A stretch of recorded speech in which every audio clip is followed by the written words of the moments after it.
Ninasema kila ambacho Bwana asema hivi, yeye afanyaye njia katika bahari, yeye afanyaye njia. Kwa hiyo kuna njia Mungu atakufanyia mahali ambapo ulikuwa uoni njia kabisa, kila kitu kigeuka kulia kushoto, hakuna mlango. Lakini kupitia kusanyiko hili nimekuambia utatoka hapa unaona njia kwa jina la Yesu, na ukaone njia kwa jina la Yesu. Na sasa nafungua ukaone njia kwa jina la Yesu. Ya enyi njia fungukeni kwa jina la Yesu. Njia ya mtu ifunguke, nasema njia ya mtu ifunguke, njia ya mtu ifunguke, njia za mtu. Unajua ili ufanikiwe lazima kuwe na moja. Ndio maana nasema Biblia, malango yako hayatafungwa, lakini kuna wachawi wao wanafunga njia ya mtu. Utapambana sana.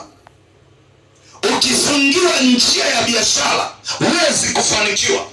Ukifungiwa njia ya uzazi huwezi kuzaa. Ukifungiwa njia ya elimu, wako ambao wanashughulika na kazi hiyo kuwafungia watu. Kwa hiyo ukifungiwa unakuwa ni sawa na humu ndani. Ukifungiwa humu ndani mpaka wasilidi kabisa, huwezi kutoka. Ndivyo watu wanavyopambana kutoka kimaisha, hawatoki. Unapambana, sio kwamba hupati, unapata lakini hutoki. Imepita miaka michache, nilikuwa katika maono, Mungu akawa ananipatia katika huduma zetu hizo za kinabii. Yule ambaye ananipa taarifa akawa ananipa taarifa ya mtu mmoja amefungiwa sehemu, ila ni kwenye zizi, halina mlango. Nikawaambia kuna mtu anahitaji kukombolewa, lakini yule mtu aliyekuwa amefungiwa, shauku yake alikuwa na matumaini ya kukombolewa. Nikawaambia kuna kazi ya kufanya. Nikaanzisha operation ya maombezi, operation ya maombezi yale ya vurugu, operation ya msako mkali. Kulikuwa na binti moja, sasa hivi yuko Kahama hapa, ni mama mchungaji. Mama mchungaji alikuwa amefungwa, alikuwa ameolewa, lakini huko kwenye ulimwengu wa kawaida yupo, lakini mtu wa matatizo, kumbe hayupo.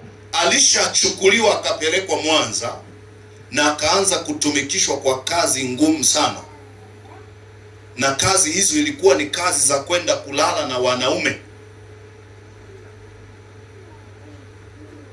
sio physical, ni kiroho. Na alikuwa anasema walikuwa wanaanza kutumwa kwenda kutekeleza mambo hayo saa 6 za usiku, na mtu ambaye anakuwa amekusudia kwenda kulala naye anapewa usingizi mzito siku hiyo.